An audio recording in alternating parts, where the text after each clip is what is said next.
And voters in Florida, Arizona, Kansas, Ohio, and of course here in Illinois will head to the polls for primary elections on Tuesday. So far, early voter turnout is significantly lower in Chicago compared to elections we've had in the past. More than 131,000 Chicagoans have already voted, which is about 60,000 less than early voting totals back in 2020.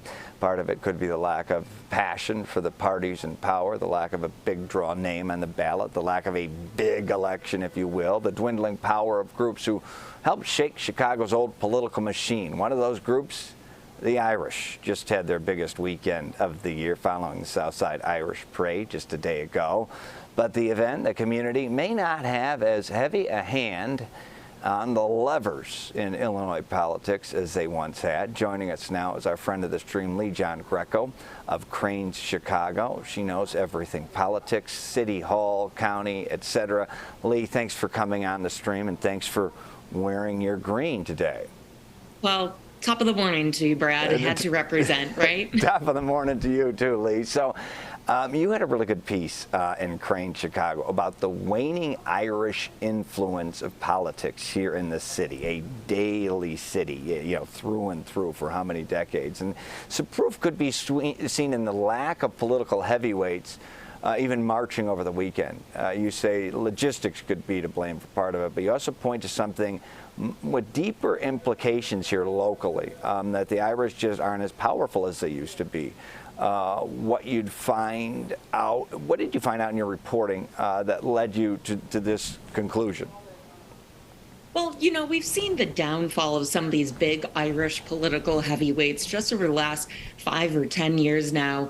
You had former 11th Ward Alderman Patrick Daley Thompson convicted on tax fraud in 2022. Of course, the presumed heir to the Daley throne. Then you had this past December, former Alderman Ed Burke, who was also convicted on federal corruption charges. And then, of course, we have next up to bat Mike Madigan, another powerful Irishman, the former Illinois Speaker of the House. He's going to be down at federal court this coming fall. And so, these Irish guys who shaped Illinois and Chicago politics for so long have lost their hold on it. At the same time, you have a huge shift in demographics that are happening. So a lot of the folks I talked to said, the Irish might be victims of their own success. They're not perceived, of course, as immigrants anymore because we have several generations who've been here now. But we're also seeing this growth of other groups like, a Hispanic population here in Cook County. It went from around 10% in 1980 to more than doubling. It's at 26.3% in the last census. And of course, that has translated to more Hispanic people running for office, more representation. And so that Irish hold that we once had has now been split essentially into this Hispanic stronghold. And then, of course, look at the fifth floor today.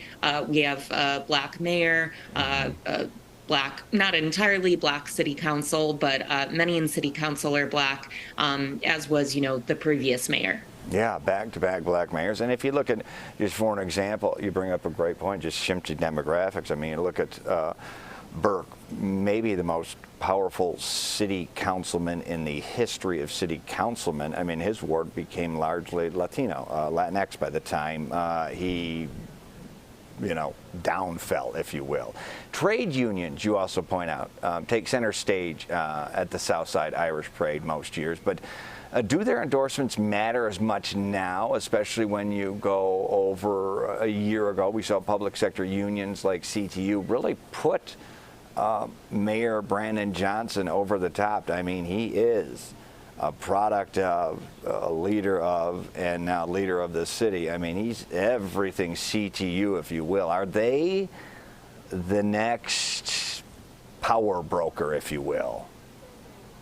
Yeah, I mean, I think over the last couple years now, people have referred to the CTU as the quote unquote new machine. I think we definitely saw that bear out in the last mayoral election. And if you did look at the Southside Parade, for instance, as you mentioned, a lot of the trade unions are still dominating. I do think they are still a powerful political force, but at the very least, you can't just rely on trade unions anymore. You need to bring in these public sector unions like CTU, like AFSCME, some of these other service unions in order to gain power, especially because those unions tend to be more Hispanic, more Black, more diverse. I will say I spoke with CFL President Bob Reiter. He did push back on that a little bit. He said that, the trade unions are not just these Irish guys anymore. They have welcomed a lot of Hispanic folks into the fold. So you are seeing more diversity there.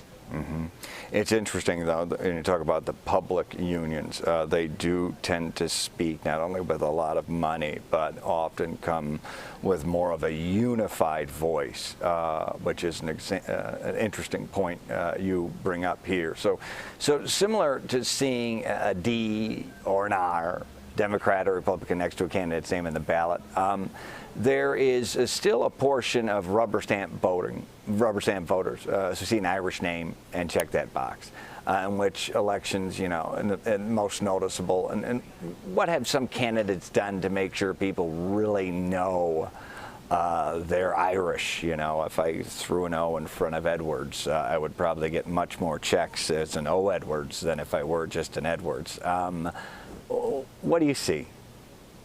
Well, I will note, we'll talk about this in a bit, but you can't just throw no against Edwards anymore. But where we are seeing that power of the Irish name, so to speak, really plays out in judicial elections, especially, because those are what we refer to as low information elections. They're not your high profile elections. There are so many judges. The average voter often doesn't have time to look for each judge if they're not seeing, who is endorsed by the county or by Injustice Watch, for example, has a great guide on this. I'd encourage any voter to go and take a look at that to learn more about your judges.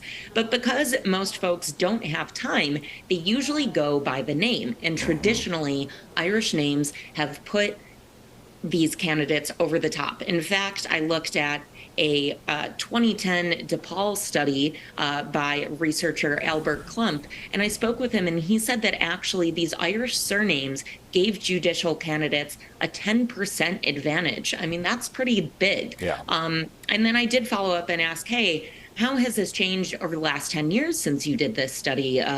Do these Irish politicians, or at least folks who have an Irish name or pretend to have an Irish name, do they still have an advantage? He said, that has decreased slightly down to about 7%, but it's very difficult for him to actually get good data on this because so many of these races now are not competitive. And Brad, to your point about, can I just put an O in front of Edwards? There is a state law now.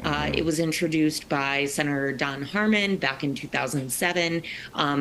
And basically, it doesn't just apply to Irish names, but you can't change your name immediately and have it show up on the ballot. If you change your name 3 years before essentially you registered as a candidate, you have to show your former name. So sorry to say, I don't think you're going to get that bump that you want just with Edwards or the O in front. All right, I'd have to wait 3 years. So, okay, 3 years and counting. Leigh Giangreco, always appreciate your work for Crain, Chicago. It's always interesting, always insightful, and we appreciate you joining us on the stream today on appropriate day as we are butted between St. Paddy's Day and Primary Day. Thanks for joining us. Thanks for having me. Well, join CBS 2 throughout Primary Day. Our live coverage starts when the polls close at 7 o'clock. We'll bring you the latest candidates, parties, results as soon as they come in. Be sure to tune in, TV and the stream.